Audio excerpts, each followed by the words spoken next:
My name's Danny. I work at the campus radio station, tucked inside the old media building at Westbrook College. It's not a fancy place, just a couple of small studios, some outdated equipment, and a break room with a microwave that smells like burnt popcorn, no matter how many times you try to clean it. But it's home in a way. I graduated from here a few years back. I always figured I'd move on to something bigger, maybe a job in commercial radio or even TV. But I guess I got attached. Westbrook has this way of pulling you back in. Or maybe I never really wanted to leave in the first place. My job is simple. I'm one of the tech guys. I help set up mics and cameras for the broadcasting students, keep the soundboard running, and make sure nothing catches fire. That's about it. I can kick my feet up in the middle of the day and read a book, grab coffee with a coworker, and even leave early if there's nothing going on. Doesn't pay much, but it's enough. My rent's covered. I've got an emergency fund, and I throw a little into my retirement account every month. I don't need much. On weekends, I go hiking with my buddies. In the evenings, I play video games or watch old horror movies, and yeah, it's a good life. Quiet life. The station itself isn't much to look at. It's in the basement level of the media building, down a hallway that always smells a little like damp carpet. There are 2 recording booths, a control room, and a storage closet full of cables and ancient equipment nobody uses anymore. The main studio has a long desk with 3 microphones, a computer for running the station's playlist, and a big red on-air sign that lights up whenever someone's broadcasting live. It's a small operation, but it runs like a well-oiled machine. We air pre-recorded shows from students, local indie music, and the occasional live broadcast. Most of the time, though, it's just me in the control room, listening to the same cycle of music and making sure nothing breaks. I have a few regulars who drop by. There's Jenna, one of the student DJs, who hosts a late-night show called Night Sounds. She plays weird ambient music and takes anonymous calls. Then there's Sam, my coworker, and one of the other tech guys. He's been here longer than me. We usually grab coffee together around 10. Most nights, the station runs on autopilot. The playlist shuffles through the usual mix of student-selected tracks, and the control board's lights blink in their steady, familiar rhythm. It's peaceful, really. The station's been here since the college was founded. Back then, it was meant to be a training ground for journalism students, a place to practice before heading off to bigger networks. And in a way, it still is. But over time, it became something more. People in town started listening in. It wasn't just students running shows anymore. Professors, locals, even alumni would come back to host segments. Some played music. Some told stories. Some just talked about whatever was on their minds. Now, the station runs every day. Morning to night. There's always something playing. Most of the town tunes in, even if it's just background noise while they cook dinner or drive home from work. It's become part of Westbrook, woven into the daily routine. And I'm the one who keeps it running. It's not hard work. I make sure the equipment stays in one piece, check the levels, and load up the pre-recorded shows when needed. If something breaks, I fix it. If someone new comes in, I show them how things work. It's easy. But lately, well, something's changed. A new show spot has opened up. A frequency we didn't have before. That doesn't usually happen. The schedule has been the same for years. Every slot filled, every hour accounted for. But then one day, a gap appeared. A new frequency. Like it always been there. The higher-ups didn't ask questions. They just decided to fill it. And to keep the schedule running smoothly, they had to bring in extra help. And that's where you come in. Welcome to your first night on the job. I have a few rules for you to follow. The new slot runs from 3:13 a.m. to 4:02 a.m. That's right, just for those minutes. It's weird. Most radio slots are neat, clean blocks. 30 minutes, an hour, sometimes longer. But this one is exactly 49 minutes long. Not an hour, not a half an hour, 49. Nobody really questioned it. The station managers figured it was a good idea. A way to bring in more listeners, maybe. Westbrook has a lot of night workers, nurses, security guards, call center employees, students with late-night study sessions. They need something to listen to, too. The station's always looking for ways to reach more people. The way they saw it, it was a perfect fit. A late-night slot for the late-night crowd. But things have been strange since it started. The last guy quit. He didn't give a reason. Not really. Just came in one morning, dropped his key card on my desk, and left. No 2 weeks' notice, no explanation. When I asked him what happened, he just shook his head and told me to find someone else. But he'd been acting weird before that. Always showed up on time, but he looked like he hadn't slept in days. Sometimes there were red handprints on his arms or smudged onto his shirt, like red paint. I asked him about it once. He just stared at me for a second, then rolled his sleeve down and changed the subject. Then you applied for the position when he left. I don't want to get ahead of myself and scare you off on your first night. Maybe the last guy just couldn't handle the hours. Not everyone's built for overnight work, you know. But just in case, I have a list of rules for you to follow. So, grab a coffee and listen. Rule number 1. Don't follow the coordinates. It's normal for radio stations to get calls. That's part of the job. People like to interact. They request songs, ask for shout-outs, or just call in because they're bored during a night shift. It breaks up the routine, keeps things feeling a little more alive. You'll have a script. It's taped to the desk. Simple stuff, introductions, station identification, filler banter for when things get too quiet. Nothing complicated.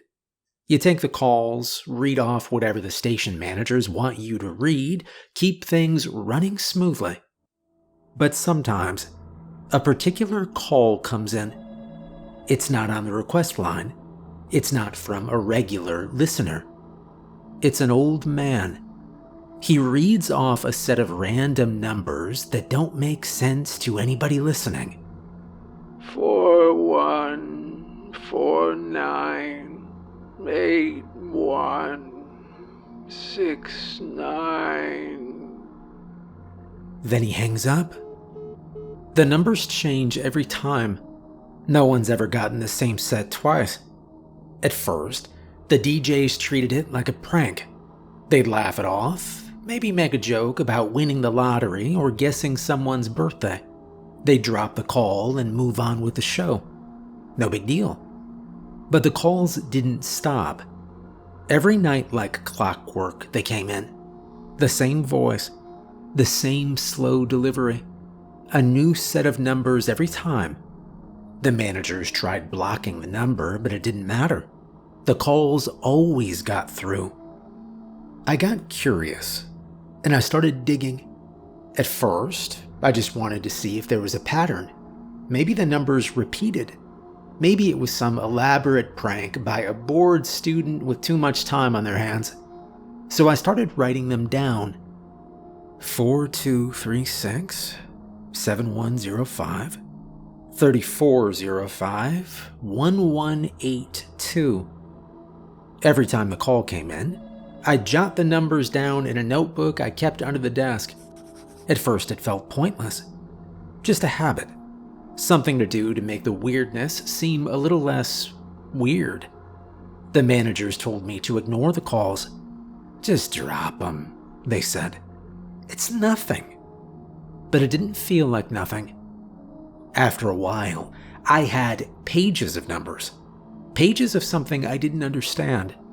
They never repeated, not once. And then I started plugging them into the internet. At first, I thought they'd lead to nothing, just a bunch of random digits with no real meaning. Maybe an old landline number, an IP address, some hidden website filled with cryptic nonsense. Something explainable, something normal. But they weren't. They were coordinates, longitude and latitude. I remember the first time I realized it. I typed one of the sets into Google Maps, half expecting an error message or some irrelevant location in the middle of the ocean. But it wasn't. It was a street corner in Boston. I didn't think much of it. And then I tried another. A forest clearing in Tennessee. Then another.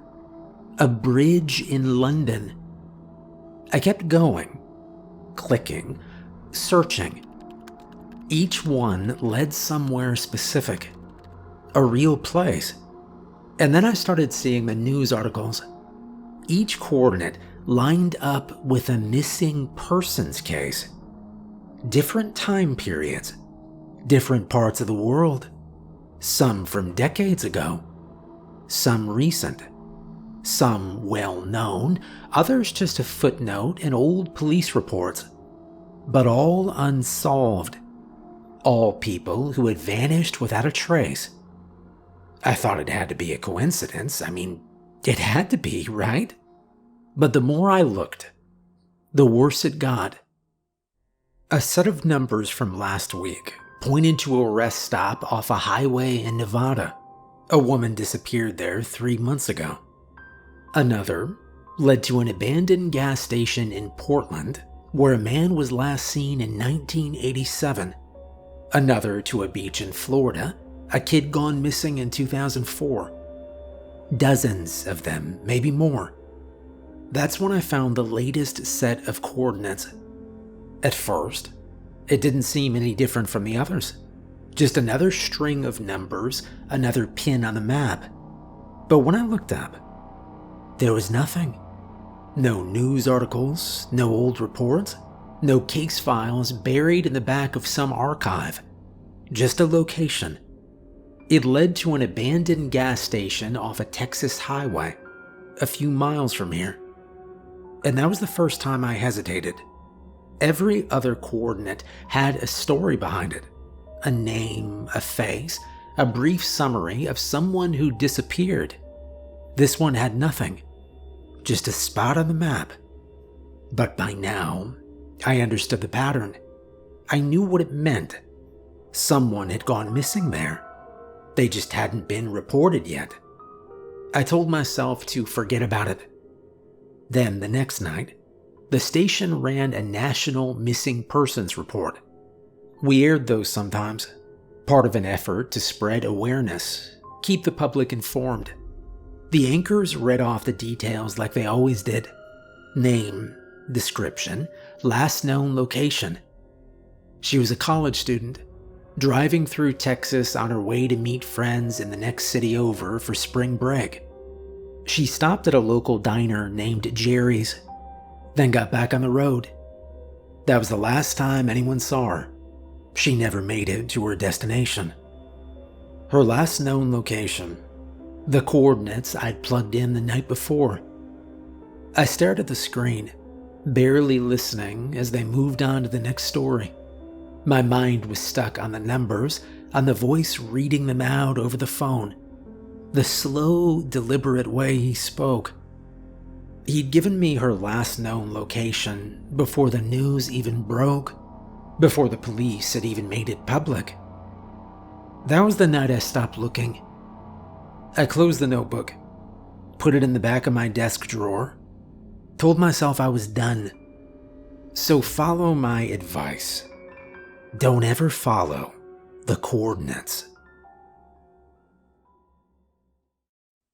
Here's rule number 2. Ignore the dead DJ in the back room. More than a decade ago, the station had one of the best DJs we'd ever seen. A guy with real talent. People loved him. His voice was smooth, his timing was perfect, and he had this way of making every listener feel like they were in on the joke. Didn't matter if he was talking about the weather, an upcoming concert, or some dumb story from his morning commute, he made it sound interesting. He had this rare gift, the kind you can't teach. Some people just know how to talk, how to hold a room, even when that room is made up of people scattered across 100 radios and car speakers. His slot was the most popular at the time. Every night, he'd take calls, crack jokes, play music that fit the mood just right. Callers felt like they were talking to an old friend. And in a way, they were. He had that effect on people. But it didn't last. He had a heart condition. Nothing too serious, or at least that's what he thought. The doctors weren't sure what caused it, just that something wasn't right. His blood pressure was off.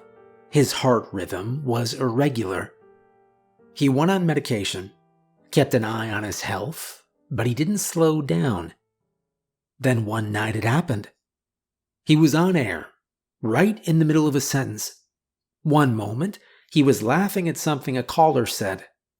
The next, he stopped, just went silent. The co-host covered for him, smoothed it over so well that most listeners didn't even notice anything was wrong. They got him to the hospital, but he didn't make it. The station lost one of its best that night.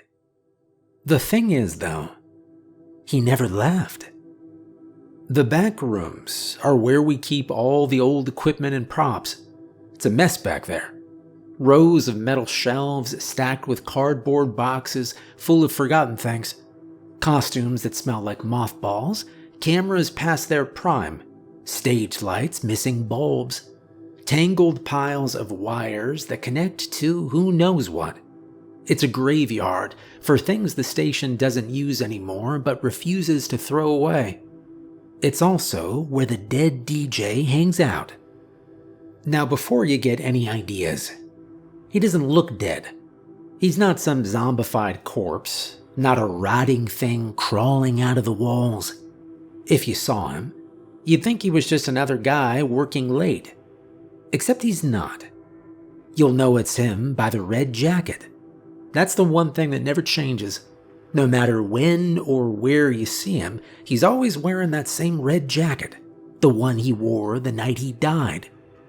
He doesn't do much, just walks around like he's inspecting the place, looking at cameras, facing corners like he's thinking about something. He never talks. If you see him, ignore him. Act like he's not there if you can. But sometimes, on rare occasions, he'll try to talk to you. If that happens, make up an excuse. Say you gotta get back to work. Keep it short. Maybe give him a quick hello, then take what you need and leave. My first night at the station, I didn't know about the DJ in the red jacket. I was still a student back then, going through college, just another kid trying to get experience in broadcasting. I'd volunteered to help set up for next week's set and was told to check the back rooms for props. And that's where I met him. He was standing near a shelf, flipping through an old record sleeve like he was considering playing it. I thought he was just another staff member, maybe an alumnus coming back to help out. He looked normal, solid, real. We talked for a while. 5 minutes, maybe more. Hey, kid, how are you?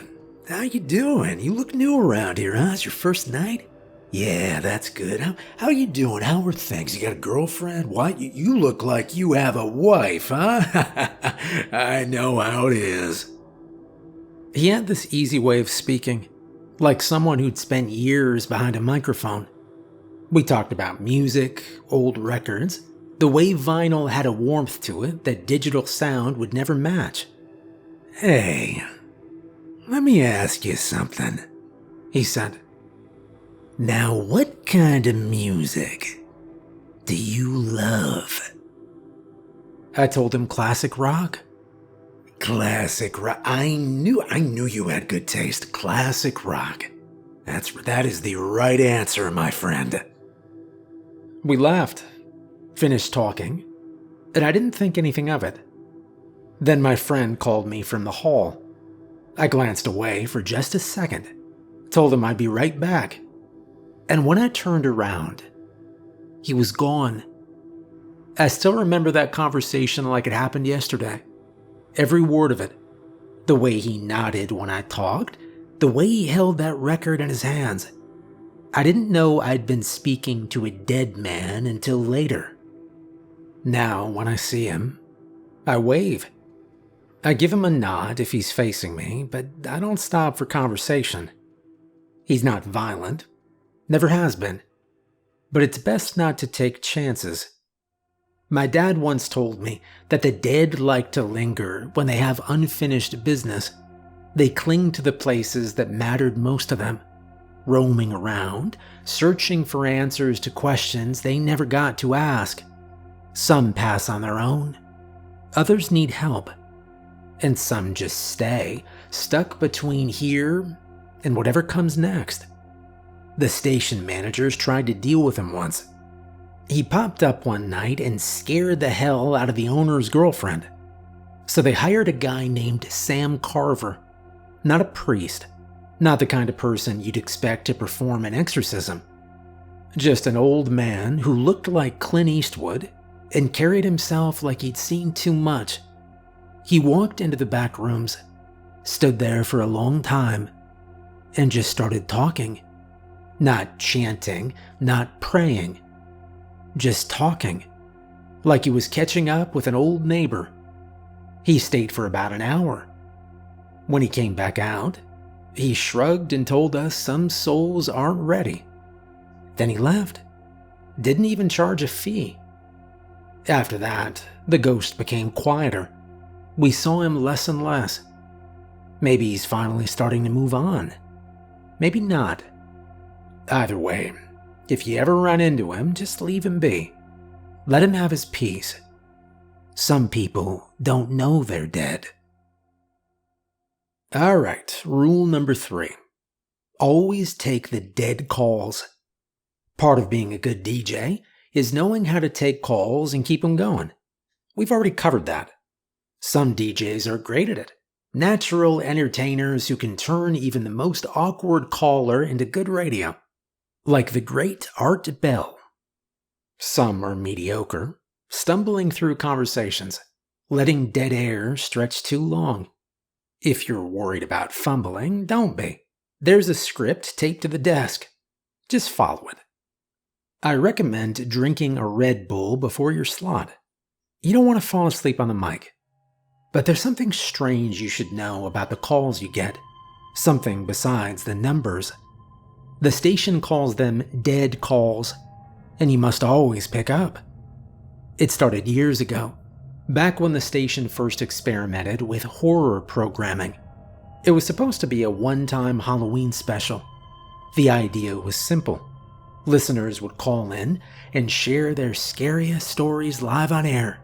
Ghost encounters, strange happenings, urban legends. Anything eerie was fair game. It was a hit. People loved it. Callers flooded the lines, eager to share ghost stories, urban legends, strange experiences they swore were real. Listeners couldn't get enough. The response was so strong that the station decided to expand it beyond Halloween. Soon enough, we were running horror story segments throughout the year. Westbrook just loves a good scare. We built a reputation on it. The station became known for its horror slots. People tuned in, expecting something eerie, something unsettling. It made good money. The managers leaned into it hard. And then the dead calls started happening. They started off small. Calls that appeared with no number on the station's dial. Just blank. No caller ID, no area code, nothing. Just an incoming call from nowhere. First, we thought it was a technical issue. A bad line. Maybe someone calling from a busted phone that couldn't display numbers properly. It happens sometimes. You pick up, there's a little interference, and then the voice comes through. Except these calls weren't normal. The DJ would answer like usual, ask who was calling, try to get a name. And then nothing. 5 seconds of pure silence. Now, usually, callers are excited to be on the radio. They talk too loudly into the phone, their voices jumping with energy, eager to tell their stories. Some of them ramble. Some of them laugh too much. That's just how it is when people know they have an audience listening. But these calls were different. No excitement. No stammering or nervous laughter. Just silence. Like a bad connection. Like the person on the other end wasn't sure they were really being heard. Then, finally, they'd start speaking. It was never the same person twice. The names, the voices, they were always different. But the pattern was always the same. They were people the town had lost. They talked about how they died, where it happened. Sometimes, if it'd been murder, they even named the person who did it. Other times, it wasn't gruesome at all. Just a quiet story about getting lost in the woods and never coming back. About missing their family. About how much they wished they could see them one last time. They never stayed on the line for long. 55 seconds. Always the same. Then they'd hang up, and we'd never hear from them again. First, the town thought it was a cruel prank. We got angry calls from people asking why someone would pretend to be their missing spouse, their dead daughter, their brother who had drowned in the lake years ago. We tried tracing the calls, but there was nothing to trace. No number, no signal origin. Just silence on the logs where a call should have been. Still, the horror segments continued. And so do the dead calls. The latest dead call was about a missing persons case from years ago. The girl on the line said her name was Tracy. She told us she'd gone missing on July 12th. I remembered that case. Everybody did. Back when I was in college, Tracy's face was everywhere. Milk cartons, store posters, news broadcasts. Her name was burned into the country's consciousness. She'd just been a kid when she disappeared. Barely 16. One day, she was walking home from a friend's house. The next, she was gone. The whole country was looking for her. For months, her case dominated national news. Every new lead, every witness statement, every tip from some stranger claiming they saw a girl who might be Tracy. It was all covered, speculated on, dissected. People searched the forest, drained rivers, checked basements and abandoned buildings. But nothing ever came of it. Soon enough, the media moved on. That's just how life goes. The world doesn't stop turning just because you do. People get tired of hearing about the same tragedy, the same unanswered questions. Tracy's story faded, like all the others before her, until the night of her dead call. It was a normal Friday night. The horror segment was winding down, only a few minutes left before the DJ was set to close out the show. Then the call came through. No number, just blank. The DJ expected another scary story, maybe a local legend or some made-up ghost tale. But then a woman's voice came through. She described herself, her hair, her height, the last outfit she'd been wearing the day she vanished. Details that matched the posters from years ago. And then, most importantly, she described who killed her. It was Jacob Williamson, she said. 5'10", brown hair, green eyes.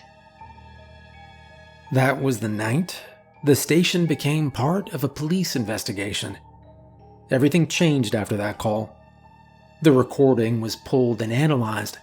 The police listened to it over and over, dissecting every word, every breath. The details she gave were too specific, too accurate to be anything but the truth. She went on to give even more details. and it led straight to a man the police had suspected for years, but could never pin anything on. They arrested him the next morning, and Tracy's killer is in prison to this day. I don't know the full details. The police don't exactly hand out case files to random radio techs. All I know is that without that call, without Tracy speaking from wherever she was, he'd still be out there. So you take the dead calls. No matter how weird they get, no matter how much they unsettle you, you never ignore them. You never know who's on the other end. And if they've spent their last words reaching out to us, well, you better listen. And rule number 4, always play the midnight track before you leave.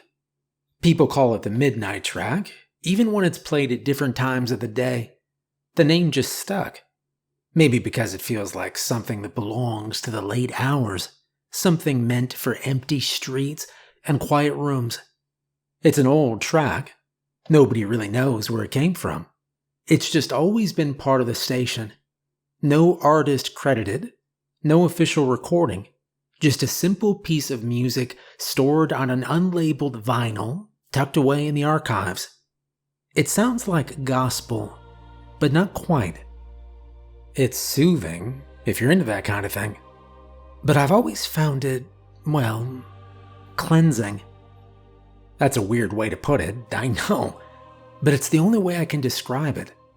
The track doesn't just sound peaceful. It feels peaceful. Like something heavy lifts off your shoulders while it plays.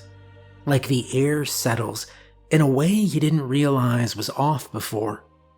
Maybe that's why the station has always used it to close out a shift. The rule is simple. Load it up beforehand, make sure it's ready, and play it at the end of your slot. A shift isn't done until the midnight record is played, and you're not allowed to leave until the final note. I guess you're wondering why. Why the midnight track exists. Why it matters. Why you're not allowed to leave until the final note plays. I'll tell you. There's a story that floats around the station about where the midnight record came from. It's not in any official records. You won't find it in any old documents or station logs. But if you stick around long enough, you'll hear someone mention it. The story goes like this. Years ago, long before Westbrook College bought the lot and built a campus on it, the station was run by a group of religious hippies, not the strict fire and brimstone type. These were the peace sign, 4-clover type man, barefoot in the grass kind of believers. They were happy people, or at least they seemed that way. They wore colorful t-shirts, grew their hair out, and preached love and kindness. They started the station as a way to spread their version of the gospel. It wasn't just sermons. They played music, shared uplifting messages, gave advice to anyone who called in. The kind of things meant to make people feel safe, comforted. They wanted to build a community, one that stretched beyond their little patch of land. Some of them even moved onto the property. They built a small farm behind the station, just enough to sustain themselves. A vegetable patch, a few goats, a handful of tiny cabins where they lived. They didn't rely on anyone else. They made their own food, generated their own power. They even built their own cell tower. They wanted their message to reach farther, beyond the town, beyond the state. And for a while, everything was fine. But then something bad happened. They tried to reach out to something that wasn't human. Some say they were trying to talk to God himself, that they wanted something bigger, something beyond the songs and sermons. They wanted proof, a sign, a voice answering back. Whoever answered their call was not God. No one knows exactly what happened. The details are vague, twisted by time and retellings. But the story goes that after they built their tower, after they pushed their broadcast further and further into the unknown, something pushed back. Then, one by one, the people who ran the station started dying. It was never quick, never peaceful. A man fell from the top of the cell tower, his body found crumpled at the base like he'd been shoved. Another got locked inside his cabin when it went up in flames. No one heard him scream. By the time they broke the door down, there was nothing left to save. There were others, more deaths, more strange accidents. A woman who walked into the woods one night and never came back.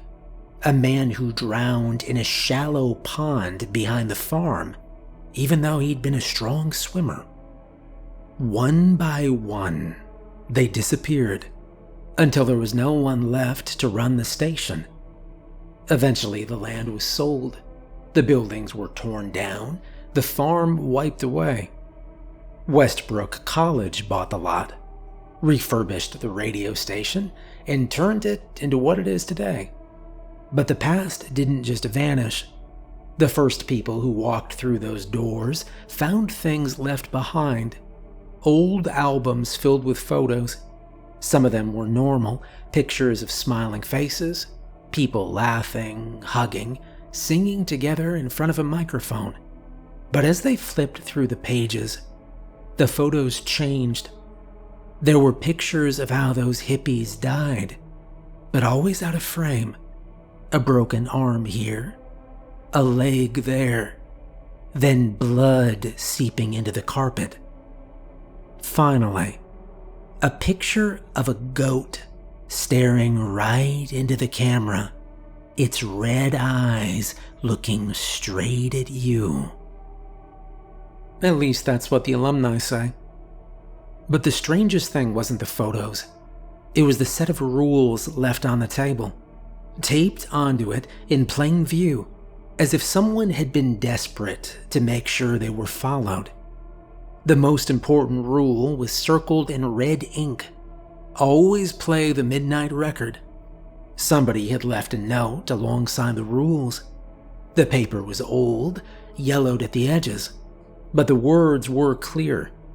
It warned that bad things happen when the midnight record isn't played, that whatever's out there has its eye on the station, and that the song is the only thing keeping it at bay.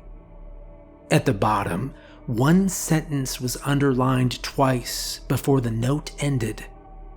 Play it and pray. And those are all the rules you need to know. I have worked here for a long time. I graduated here on a Friday, and I started working on a Monday morning. Same station, same halls, same late nights spent in the glow of the control board. The callers come and go, voices drifting through the speakers, stories shared and forgotten, but the station always stays the same. And you've been listening this whole time, huh? And it looks like your shift is about to start. Before you settle in, remember the rules. They're simple, but they matter. Don't follow the coordinates. The voice on the line will give you numbers, slow and steady, like they mean something. And they do. But you don't want to know where they lead. You don't want to be the one to find out. Some things are better left undiscovered. Ignore the dead DJ in the back room. He doesn't speak much, but when he does, don't linger. Be polite, of course. Be quick. He was one of the best we ever had, after all. And maybe that's why he's still here. Maybe he just doesn't know how to leave. Take the dead calls. No matter how strange, no matter how impossible, you answer. You listen. 55 seconds, that's all they get. Some of them just want to talk. Some of them are trying to be found. Some of them are looking for justice. The least you can do is listen. And always play the midnight track. It's not just tradition. It's not just a closing song. It's what keeps the station standing. What keeps something else from stepping through. Play it and pray. Most people tune in for the music. They never notice the silence between the songs. They never wonder what might be listening back. That's good. That's safe. But now you know better. All right, go on, cue up the next set. The switchboard's lighting up and your first call is waiting. And hey, if you ever hear a voice you shouldn't, if something on the line doesn't feel quite right, just keep talking. Welcome to Westbrook College Radio. I will see you after your shift.